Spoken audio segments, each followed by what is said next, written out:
I turned down a job opportunity where I was actually supposed to start today. It's actually been weighing on me all weekend. So when I make decisions, it's not always easy. Believe me, sometimes it can push me to the wire. But I follow my gut feeling, and I always take maybe the path that's longer rather than the shorter path. My life isn't governed by money. We all want and need money to an extent. Of course, we have responsibilities and obligations. But I always see it as if you give up too much too soon, you forgo any potential for something better. Um, the role itself, it paid well enough. It paid like what I need. It was like £2,000 a month take home after my calculations. 29 grand a year. And for me, that was like, that's nice. That's okay. That's what I want. So then why is that not enough? Because money wise, that's enough. That's okay. There was no overtime. That was a little bit of annoyance to me. It's not that I want overtime, but I think if ever an emergency comes up or a situation where you just want to acquire more that month or something, it's always nice to have the potential. And I think to be told there's never ever, I mean, that does mean you definitely have to balance your budget perfectly. But it wasn't about that. Although these little things are tick boxes. Another one is you had to have a hairnet. You had to literally wear a hairnet and then have it around your face. If you've got like stubble or anything, you have to have it. And I'm like, that's wild. Yeah, might not think that's anything. Anyone can put up with anything, but it's like, well, you can go somewhere that doesn't do that though, can't you? So there's little nuances, but the reality is, it was a place that was a work in progress. They're expanding, but it's not fit for purpose. And in all honesty, I just don't have the time and energy for it.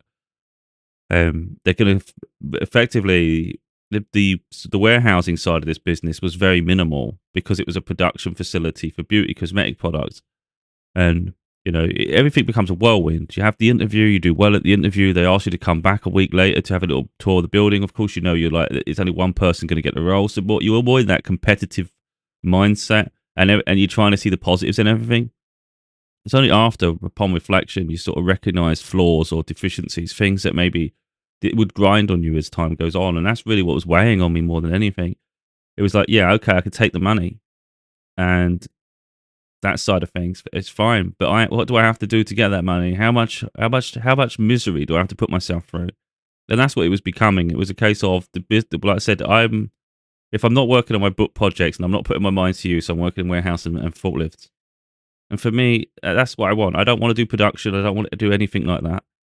So effectively, the side of the warehousing side of this business was so small, and it was all getting just consolidated and constrained. It was all just about they were trying to make it smaller, so they can use different weird, like strange forklifts to do it, like flexi one. And there's all these different things. And we think about expanding on the other side of the business. You have to drive the forklift on the road just to get to the other side of the building. All these little things. And it's like, I could just work somewhere that's like efficient. Though I'd rather just go somewhere where the task for the day. Let's just get on with it. And I have no doubt that'll be available, So the problem is you take the first opportunity and you stifle any potential for something that's a bit more suitable. And that's where it comes down to. So yeah, there's short-term financial loss, but then it's like in the long term, I think you've got the potential to find something better. I have a couple of other positions that I'm being considered for. One requires me to have a 3-hour assessment on the forklift. And that's an interesting job. It's got some strange shifts attached to it, but there's a chance you have Fridays off, Friday, Saturday, Sunday. So effectively, you can work like a mule Monday to Thursday, but you'll have Friday off, Friday, Saturday, Sunday. And on the early shift, you get lunchtime finish on a Friday. So for these little things like that, I think are actually quite useful. But again, it just shows the possibilities, And that's that's for a huge, major international engineering company. And they're looking for different people to do different tasks. So there's the potential for training, upskilling, and all things like that. And that's what I'm saying. That's more of a fit for purpose sort of industry. That's something that's established. Yeah, I may not even end up at that one. I may find something else that's more suitable. But I think a lot of people, they forgo their potential to be happy because someone just waves some money in your face. And it's like, I get it, because obviously there is a need attached to it. But you can also keep yourself incredibly miserable. Because the other thing I reflected upon, because I imagined it all, I'm picturing it all, of course, it's only a very small workforce. It'd be me, someone else, and a warehouse manager. That's literally how small that team is. And it's like, wow. So it's all right them saying they can facilitate this, facilitate that. But what if that person's not there? What if that person's sick? What if that person's on holiday? All of a sudden, your opportunities are limited in terms of your freedom to have holidays or whatever. But more so, they were moaning already. they were moaning it's not big enough. There was this issue with this issue, the inventory system, so the stock management system is not even fit for purpose. All these little things, and it was all you're just thinking.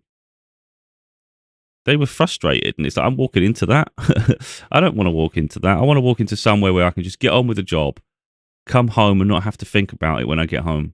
And that's as simple as that. I get paid for what I just done. I'm committed when I'm there, but it's not overly complicated. It's like literally everything's set up how it should be. You know, I don't want to go somewhere where it's an absolute mess, and you're the one that's got to try and contribute towards fixing this mess. Um, it's a headache, and I don't need a headache. So yeah, I make wild decisions, I guess sometimes, and you know it has the financial implication. But I guess I'm a bit of an idealist. I won't give up on finding something that's suitable where I'm happy. And I think that's the thing. I just pursue my happiness, and that's not always attached to money. The money will come with it. Um, on another side of that, I have done videos on YouTube where I was thinking about it, and you can see the process I'm going through because I literally did a video. I didn't post the videos because I didn't want to do anything preemptively. So I did the videos as I'm deciding. But if I ended up taking the job, the videos would have been irrelevant. So I thought, I'm not going to make them public. I'll just leave them unreleased. So now I'll release them and people will see how I was thinking. But I did use my tarot cards in the end as well because it was like, am I overthinking this? Like, am I too intelligent for my own good where I'm analysing everything beyond measure? And it's like, you could just go in and get the money. So I'm asking spirit, like, what do you think of this situation? And it was lining up with what I was thinking of the situation. And effectively, there's something else out there for me. And it's almost like you could take the easy options or you can take the path less traveled. And effectively, I think get the best of both worlds, where you get paid reasonably well and you're happy to go to work. You do something you enjoy. And I think that's, for me, is really important because, like I say, the money isn't enough. You could pay me less and I could be happier somewhere else. You know, that's really where I see it. Because I can't make myself miserable. I can't do it. It's just that's the heaviest thing in life. Literally waking up and being demoralized before you even start. And I think that's a horrible place to be. And no amount of money will replace that. So if you have to do things you really don't want to do, and you have to go places you really don't want to go, all because someone's waving some money in your face, that money is never going to be enough. At least it isn't for me. So it's not that the place was terrible. It was going to be a place where my mind's going to overthink. I'm going to get frustrated. It's going to make me incredibly bored. I'm going to get resentful of it because it's keeping me from something that maybe I could enjoy. And in the end, that torment would just drive me mad and it would make it a place where it's untenable, you know? So if I can see that before it happens, it's better off with you just stop it early before it happens. And then I can just say to the people, like, look, so I literally, they say they have said thank you to me because I didn't, you know, of course they're wondering, where are you? And I left it up to fate in the end. I thought if I get up for work, then I'm going in. If I'm not, then if I don't, then I don't. And I woke up and it was an hour too late. But I thought, to be honest, if I was supposed to go, I would have gone. I had signs in the night that I'm not supposed to be there. I show what I said. So I put, sorry to let you down. I've been debating everything all weekend. The job came up rather quickly, and all the eagerness, I didn't stop to consider other opportunities. Only as I processed everything, I considered the day-to-day tasks, etc. I'm not seeking a long-term project that's a work in progress. I prefer to jump straight into something ready and established. As the facility produces products, it has minimal space for the warehousing side of the business. Again, that became a concern. Although in the immediateness it's not ideal, I'm sure offering the position to the next suitable candidate will result in someone committed to the project and its success. I intended to message sooner, but I've been weighing it up all the way to midnight. It wasn't an easy decision. As I've decided to pursue other opportunities, it wouldn't be right for me to be silent, leaving you unclear of the situation. So whilst I know my decision won't be welcomed or expected, once a replacement is chosen, the situation improves. Unfortunately, the start date came too soon for me to weigh everything up perfectly, but denying myself the opportunity to consider other possibilities weighed on me more. Sorry for the inconvenience, I know it's not ideal. And then they've put, thank you for getting back to me. We appreciate your honest feedback. Wishing you all the best. because something weighs on me there as well as an obligation. I don't like letting people down, but at the same time, it's like you can make yourself miserable because you feel it's the right thing to make someone else happy. But in my mind, I'm like, I'd rather not. I'd rather someone else is a bit unhappy and me not be miserable. Like, we have to prioritize ourselves. We have to, it's not about being selfish. It's about like what's best for me. I'm not going to keep myself hostage and prisoner to circumstances if it's not ideal. At the same time, I felt it is my responsibility to be accountable. Like, I could have just stayed silent, not answered them, and just said, look, I'm done with this, and they'll just have to figure it out. But then that leaves them in limbo. How can they replace you if they don't know what the situation is? And that's why I think you just got to be, like, responsible. It's like, ideally, I would have had another week, and in hindsight, I wish I'd said, like, let's start. Can we do a start date a week later? That'd have given me a bit longer to process everything and my possibilities. But in the end, I think it was inevitable. I chose something different. Now, like I said, most people will think it's incredibly short-sighted and very stupid, reckless even. I don't follow that model at all. It's like, let's say next month's hard, this month's hard financially. Let's say something doesn't come up until May, even the end of May. It's not ideal because it means there will be parts of you nagging that, oh, could have had that money, oh, you're stupid. But what if something comes up in the meantime around that period? Let's say it comes up by the end of May, even early June, and it's far more aligned. You're excited to go to work. This is far more balanced. You like the working pattern. The money's good. This is all working out wonderfully. Of course, there's a risk that it won't, but let's say it does. In hindsight, you're going to say that was a good decision. It always comes with risk. Sometimes you get the rewards, sometimes you don't. But like I said, I'd much rather take less money anyway if it calls upon for me to be happy. It's not ideal because we all have obligations and responsibilities.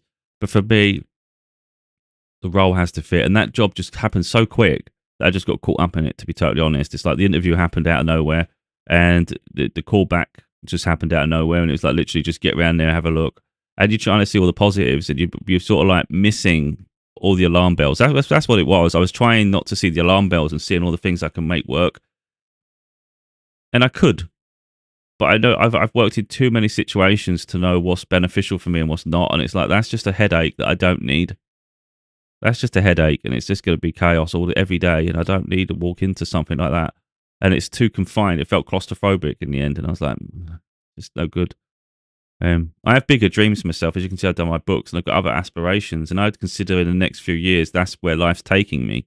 But if in the short term, I've got to find something suitable that's practical, be a bit more pragmatic, but it has to align, So I've got different forklifts. I can do a lot of different things. And I'm just looking for the right role. And I'm trying to get it right. And it's not always easy because you can apply for a load of roles and then you can close off other opportunities because you've applied for too many, and the perfect opportunity could be on the other side of that.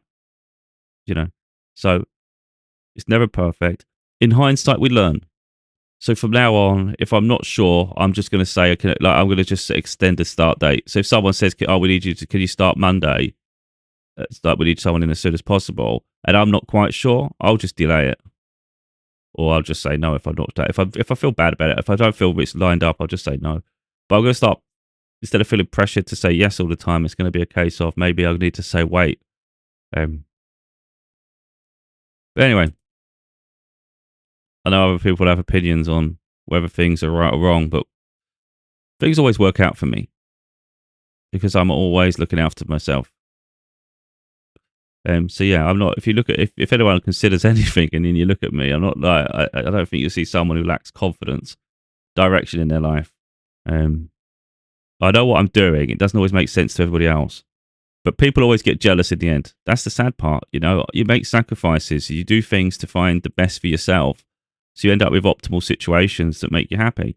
And then people get resentful because they've settled. Because they didn't have the confidence to say no to situations knowing that they want something different.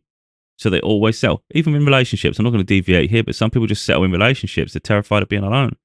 So the easy decision is just to fall in line and just do whatever, isn't it? It's only those that actually have the confidence and the fortitude really to take a different path. Maybe they were prepared to be alone for a while, and then the perfect relationship sort of appears because they're ready for that and they can handle the situation. And then people be jealous because no one's that perfect. People build themselves, So anyway, hopefully my message goes some way to showing people that it's okay to say no to situations. Just because someone waves money in your face, it's not always the answer, you know.